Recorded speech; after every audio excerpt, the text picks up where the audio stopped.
کمال Ataturk نے اپنے سپاہیوں کو حکم دیا کہ ملک کے بڑے ملاؤں کو میرے پاس لے آئے۔ جب ملا آئے تو اس نے ان سے کہا، کسان حکومت کے لیے گندم، چاول وغیرہ اگاتے ہیں۔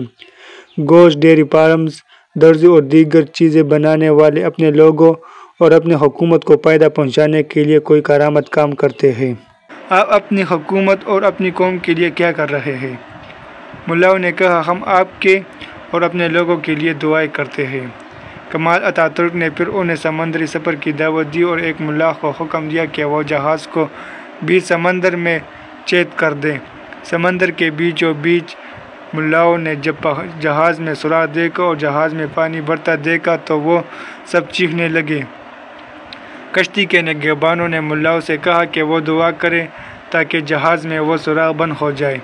ملاؤں نے غصے میں آ کر بلند آواز سے جواب دیا کہ کبھی دعا سے بھی سوراخ بند ہوا ہے؟ تو ملاحوں نے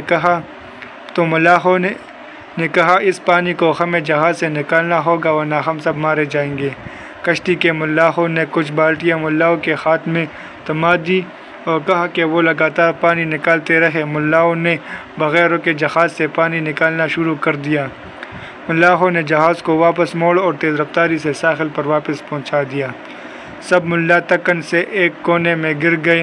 کمال اتاترک ان سے پھر ملنے آئے، ان کی طرف متوجہ ہوا، کہا، اب آپ لوگ سمجھ گئے ہوں گے کہ ہمیں آپ کی دعا کی ضرورت نہیں، آپ کو ملک و قوم کے لیے کچھ کام بھی کرنا ہوگا تاکہ آپ کے فائدے عوام اور حکومت تک پہنچے۔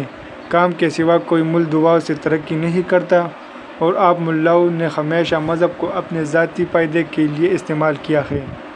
ترک ادب سے ماخوذ۔